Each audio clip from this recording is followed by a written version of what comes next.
les répliques mettent en relief le bon sens populaire qui est proche du réel et du vécu. Dans un monde qui est gagné par les visions administratives et les règlements absurdes. C'est pas faux, c'est du réel, et les jeunes générations s'en servent. En anagro, ça symbolise aussi un certain ras-le-bol du peuple celtique face aux organisations royales d'origine romaine. Le peuple breton, comme les Gaulois, se rebiffe contre un monde devenu absurde. Et c'est pas étonnant que nous retrouvions dans les manifestations actuelles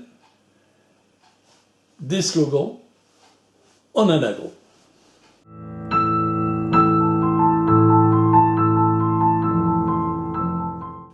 Arthur n'est pas un roi raté, c'est un roi en avance intérieurement, mais qui est entouré d'hommes qui ne sont pas prêts. Il porte un idéal de justice, d'élévation, une élévation verticale dans un monde horizontal. Et ce monde horizontal est fait d'habitude, de peur et de survie. C'est une situation que beaucoup vivent aujourd'hui.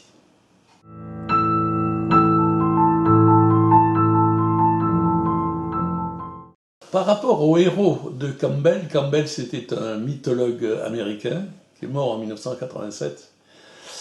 Pour lui, dans le mythe, les héros sont des aspects de nous-mêmes. Alors, dans ce cas, Arthur devient un mythe moderne inversé.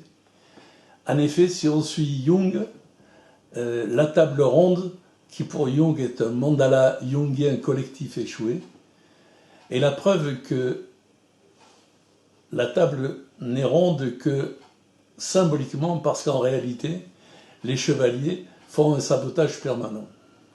Les personnages, qui sont aussi des figures psychiques jungiennes, comme Lancelot. Lancelot, c'est le personnage qui n'a pas intégré son ombre.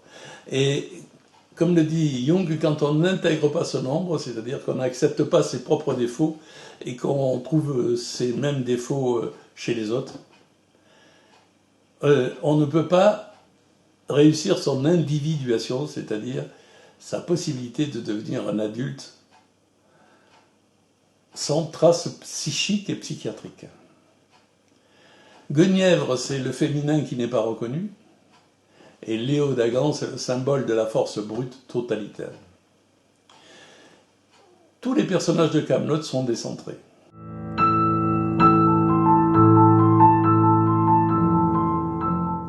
Le message initiatique moderne part du concept d'ombre qui refuse les défauts chez autrui, et il y a un parallèle à faire avec Guénon, qui a écrit La crise du monde moderne.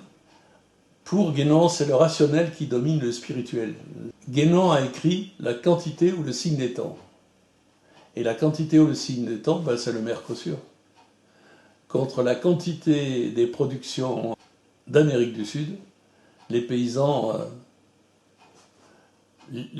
gaulois ne pourront rien faire. Et la qualité est remplacée par la quantité. Kaamelott est un mythe moderne parce que la quête subsiste pour ceux qui ne croient plus, mais qui ont besoin de croire, et ceux qui veulent diriger sans dominer. Ce sont les porteurs, ce que Jung appelle les porteurs, les passeurs, les soignants, les enseignants.